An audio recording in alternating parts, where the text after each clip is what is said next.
morning, happy pot lovers.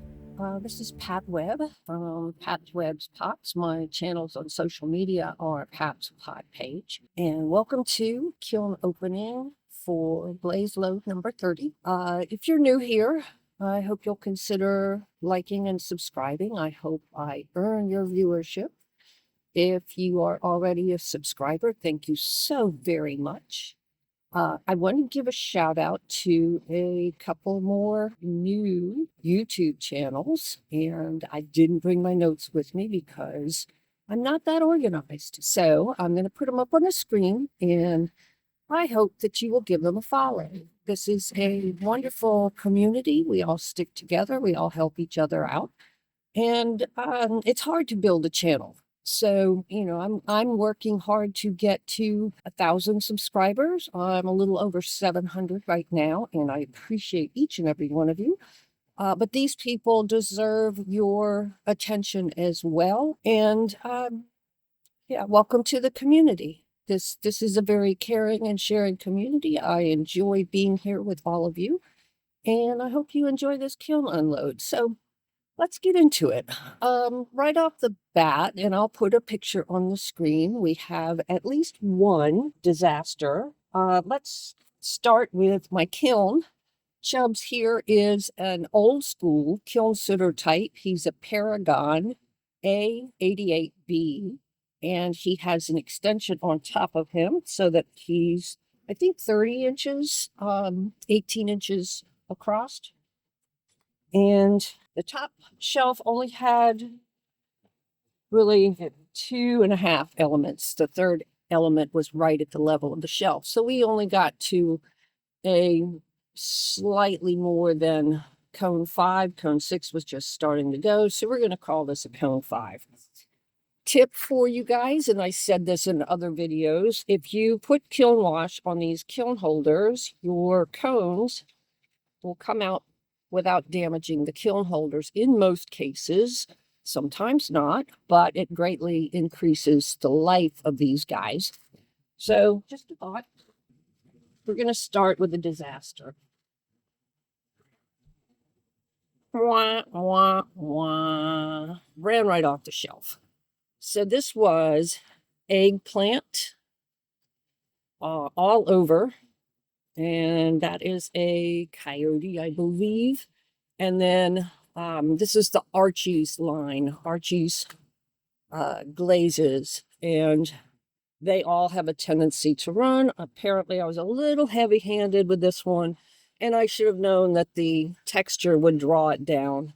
This was thrown with Laguna Frost porcelain. It was a test piece. It does have a little crack in the bottom. What I did was I threw a thick cylinder and then cut the grooves in it and then opened it out to get that swirly pattern. And then I put rose gold on the rim, which no doubt contributed to the running, but didn't seem to contribute too much to the color of the glaze. Eggplant, if you like muted purples, is a very pretty glaze. And I will take better pictures in better light. It's a little overcast today. But you can see that there's all kinds of crystals. The good news is I didn't get any imperfections that I see. There's no, just almost starting to orange peel in the bottom from being too thick, but it did not. So we're good on that. Next, we have, good, it didn't stick to the shelf. So this guy is a sponge holder. And if you want, I can make a video about how I make these. Oh, geez, a train. Okay, pause. So anyway, this guy is a sponge holder. You would put your sponges in there. He was a test piece, and next time I would probably make them a little bit bigger. Anyway, he has frosted lemon all over. Then he has fuzzy peach inside and on all of the fins. And then I did papaya just on the tips of all of the fins. And his eyes are, I think I did green tea on the eye. It's either microjade or green tea. And then the pupils are obsidian. So he's kind of fun, takes up a little bit of room on your counter. But I was just playing, and this is on Laguna Frost porcelain. Something on my kiln shelf stuck to the bottom of them. So obviously need to work on my kiln shelves. If you can afford advancer shelves, I highly recommend them because mishaps like the last bowl just come right off. You can frequently save pieces that would have otherwise been lost. So eventually they do pay for themselves. I guess the theory there is buy once, cry once. This is a lid to a piece that is further down. It had a crack before I fired it, but I am testing some things. So we'll set that aside for now, as we will with these guys, which are lids to travel mugs that are further down in the kiln. Lid for another travel mug that's further down in. And I believe that one was cracked before it went in also. And the last travel mug lid. So we're going to set those aside.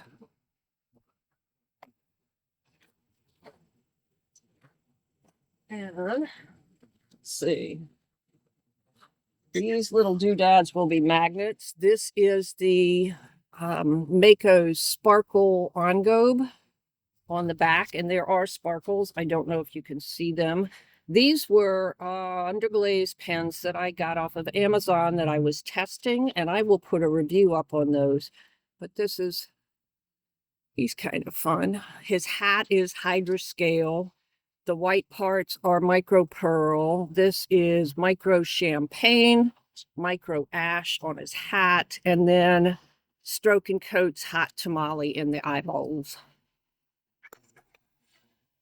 And then I have two of these that are glazed exactly the same.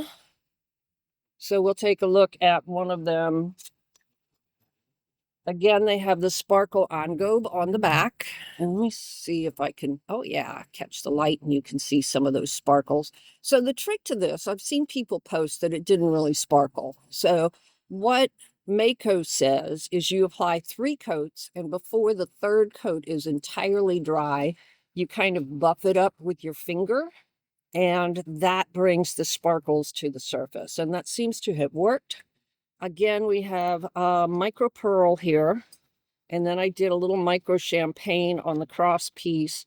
This is micro champagne and micro ash on the stick.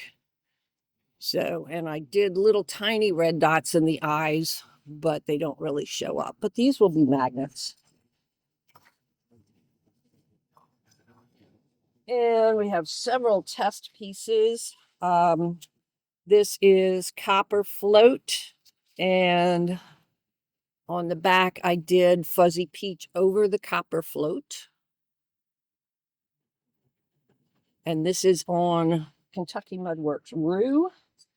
This is on Fool's Gold by Seattle Pottery Supply. And this is black cherry with sea salt over it. I'm not thrilled with that combination. Better to find that out on a test tile. I do like the black cherry on the Fool's Gold, though. So we will play with that some more and get you a picture of that. And I write on the bottom with an underglaze pencil what I did. This one probably needed to get hotter. So this is Power Turquoise on, this is Fool's Gold also. I like the Power Turquoise on the Fool's Gold, and this is Dark Flux. No, I think that's a black crawl over it. Damn mosquito. There should not be mosquitoes in October. And then this is sea salt underneath of the Power Turquoise, and that obviously did not do very well. That is, let me get in frame here. That is ugly bubbly.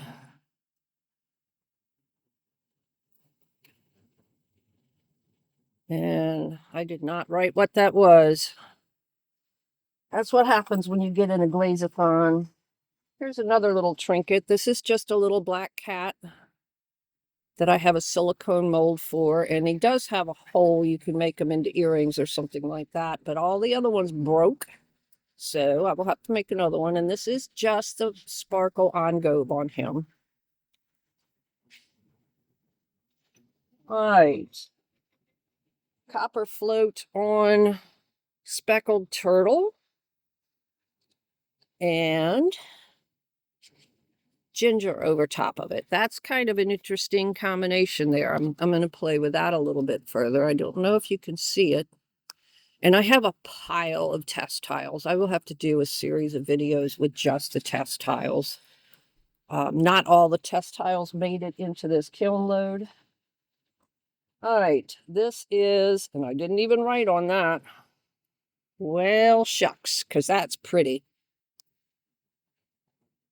I will have to find the other tiles that went with this, because I did 4 of them. And drop it on the ground, Pat. Okay, this is soft red on Vashon gray. It ran and got a lot of bubbling down in the thick parts. But that is Midnight Rain over soft red, and that is beautiful.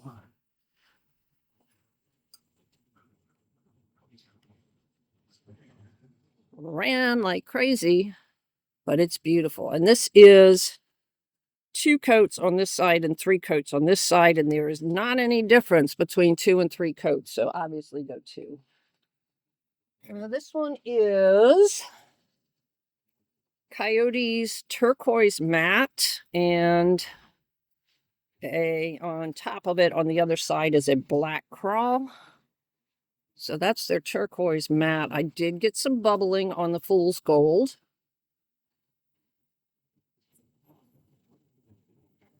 I got a sample set of these, and there's the black crawl.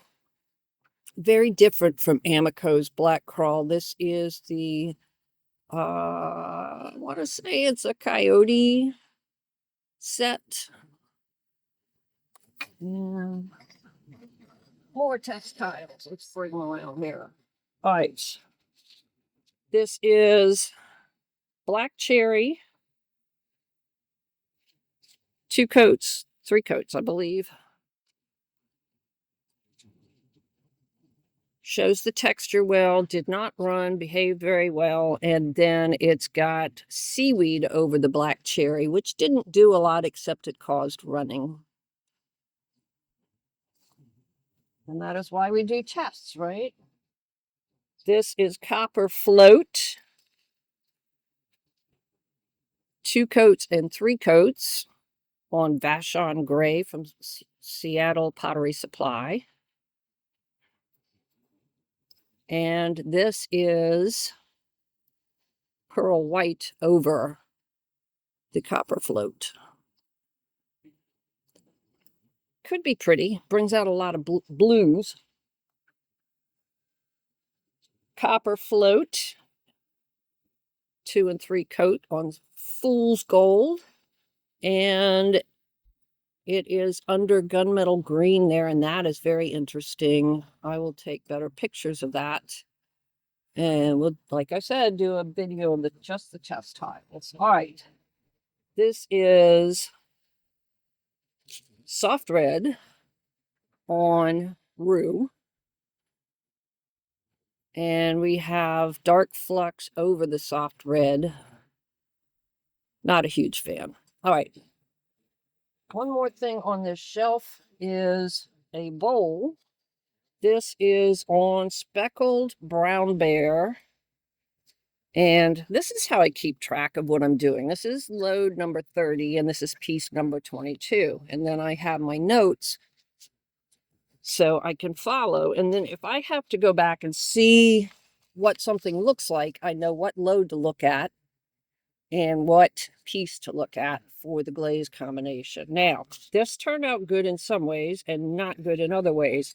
I got a lot of I don't know, roughness from the brown bear. And this bowl was smooth as glass when I glazed it, but all on the outside.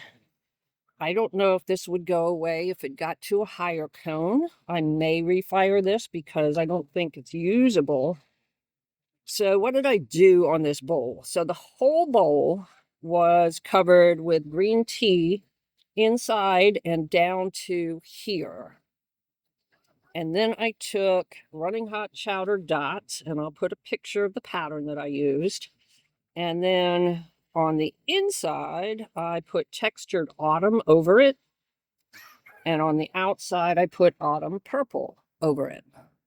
And then this is I didn't write down on my notes. This is an Elon transfer, I believe.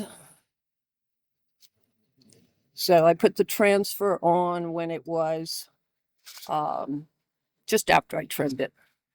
So a soft leather hard.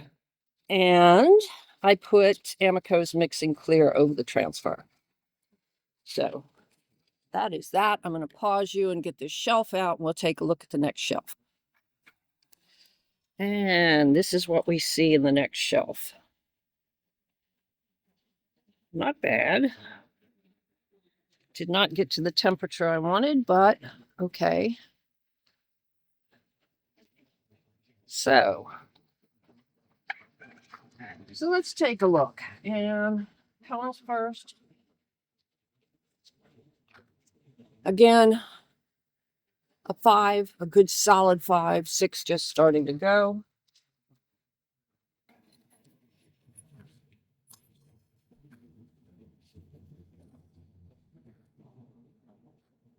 All right. This guy is going to go in for a luster firing. So this was thrown on Laguna Frost and then sgraffitoed. It's Mayco's black engobe put over the Laguna Frost and then sgraffitoed, and then a few dots with the white engobe to add a couple extra planets. And the lid fits. And it's decorated all the way around. And the lid says, "Oft in the tranquil hour of night, when stars illume the sky, I gaze upon each orb of light and wish that thou wert by." So the inside is obsidian from Amaco. And I have a little tiny bit of crawling in there. And this is going to go in for a luster firing. I broke some chips off right here, but I'm not worried about that. Like I said, it's a test piece. It does have a crack in the lid. I will keep this one.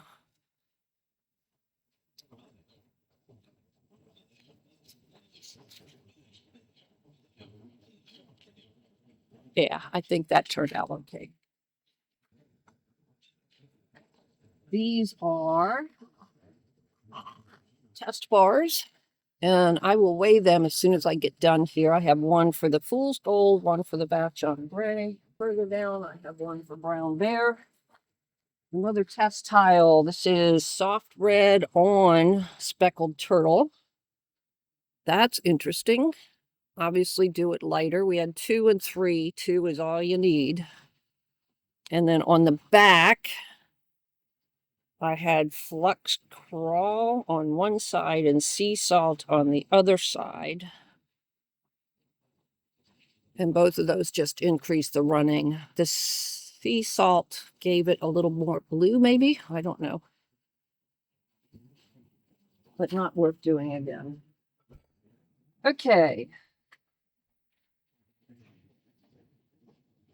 I did not put a number on this. This was hydroscale. Coyote hydroscale with pearl white just on the rim. And I got some pinholing inside. That's unfortunate. So he will go in for a refire. There's a lot of pinholes in there. I don't know if you can see it in this light. And then this is the hydroscale wiped back. So it breaks brown. comfortable to hold. I can get all 4 fingers in there. Nice combination. And this is on Rue by Kentucky Mudworks. This was a refire, and it did run a little bit, but nothing that I can't fix. So I had some places where the glaze didn't fill in, and I still have a couple places where the glaze didn't fill in. But this is Amaco's Rainforest, and then pearl white over this part, and a dip a little bit right there. So that is unfortunate that those spots didn't fill in. I'm not going to do it a second time, and it's on speckled turtle. I mean, I'm not going to do it a third time. All right. Next, 11 and 12. Okay, these are pretty simple. So there's 2 of these. And again, comfortable handle either way, and they're comfortable to hold this way. They feel really good in the hands. So this is on Rue, and this is just black cherry from Clayscapes. And it breaks dark over the rim. You can accentuate that with a little bit of obsidian or dark flux. The rim feels relatively smooth. I'll run some 800 grit over that and just polish it up a little bit. I have a little bit of pinholing on the inside. The bottom looks good, though. Let's see with this one. I think I need to. I might have to run this load again and get it a little bit hotter. All right.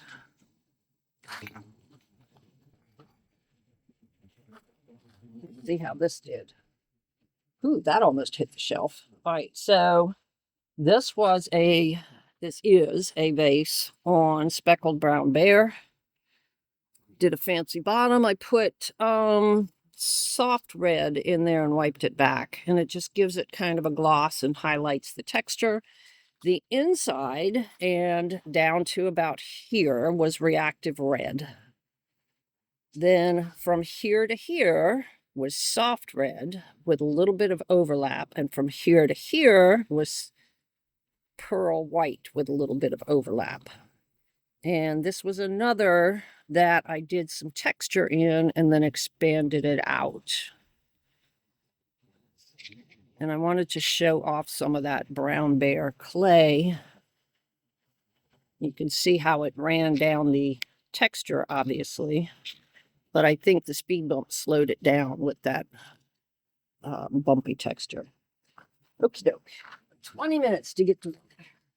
This is black cherry on Rue with soft red over it on the back. That's kind of pretty.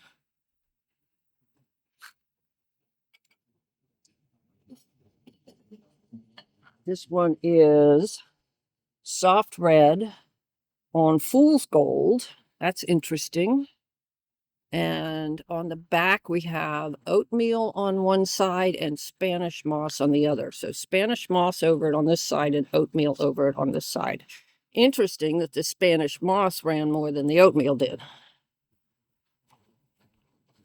Okay. And the last one is a strawberry travel mug. This is on Frost. And let's see, number 20. All right, so we have reactive red on the strawberries, parakeet yellow on the dots, blue purple, and sea salt. So I did blue purple all over, and I did sea salt down to here, and that turned out really pretty.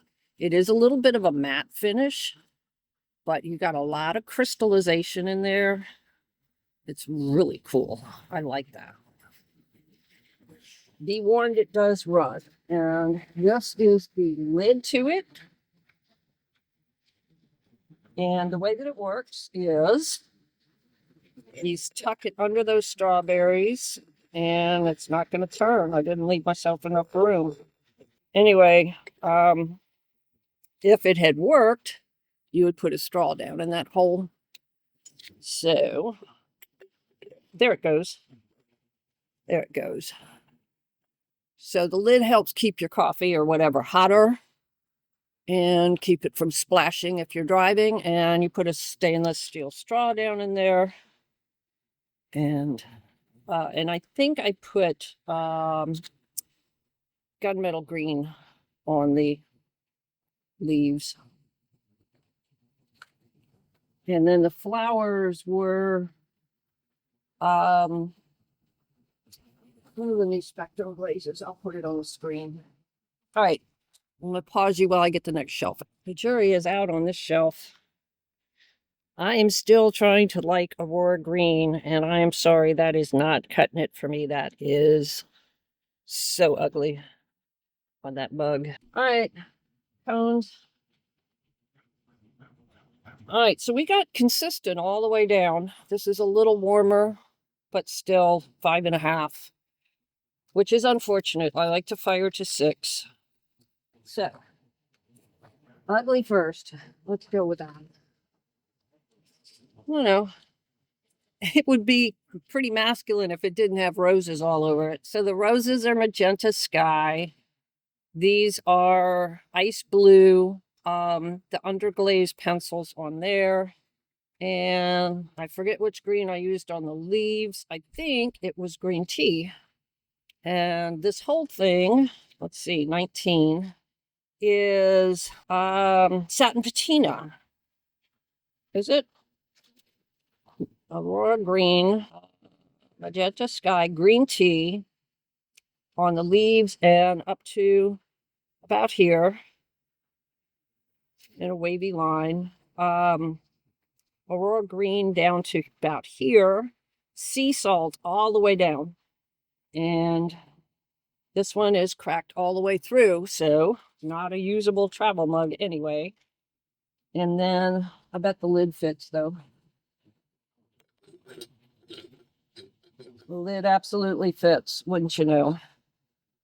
But it looks like a petri dish. I'm sorry. Okay, not what I wanted. All right, let's take a look at this travel mug.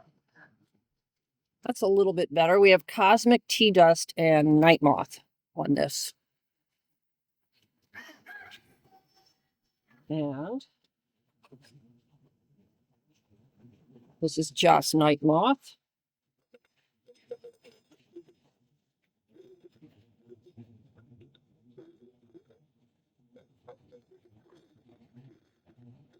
And the lid fits. And there's no cracks in this one.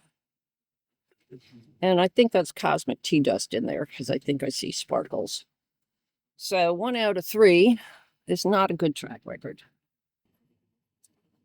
Okay, oil bottles. Well, that turned out pretty. And this is 30-10, and that's a green underglaze pencil. It just barely shows. So let's see what we did on this. 30-10, we had hydroscale in all of the texture and then wiped back, and in here and wiped back. And then I put Spanish moss over it, ×2. And then pearl white poured inside and then just dipped a little bit right there, about 1 inch. And that's pretty, and it's comfortable to hold. And I will have to run that we don't have a brown bear test bar in here. Wow. Okay. Yeah. So it's fun to decorate your bottoms to kind of coordinate with this. All right. Next one. And there's not a lot on this shelf because they're big pieces. This is the other oil bottle, also on Speckled Brown Bear. And I did a ribbon of pearl white. You can obviously see where that is. And then I did Power Turquoise over it. There was pearl white down to here. I think it would have turned out better if I had just done the pearl white all over and then the Power Turquoise over that. The Power Turquoise got ate up by the Brown Bear. I may put more Power Turquoise on there and refire it because A, it didn't get up to temperature, and B, I lost the Power Turquoise. I don't know, it's kind of subtle. I'll live with it a minute. Anyway, I'm glazing another load that's getting ready to go in. So let's do this base first. And looks like it's sealed up in the bottom. So this was obsidian. Did not stick to the shelf. That's good, but I got a little bit of crawling on there. And that may be where the wax kind of hit it. But this already had a little crack in the bottom and lost some of its bobbles on the top. So I was just testing a glaze technique. So let's see. There's the picture. Base, obsidian, dip and pour inside and out. So 100% covered in obsidian. And then I did soft red bands. Let me get it up here. I did bands of soft red and Spanish moss in these here and here, and then right there. And then I did pearl white about down to there and a little bit over there. So kind of lost the soft red and the Spanish moss and almost lost the slip trailing. And the last piece, that didn't work. All right. It was pitcher sea spray poured in and then poured on the outside around here. That gave it kind of a matte finish there. And then satin patina over the entire outside ×2, and then gunmetal green down to here, and Spanish moss below it.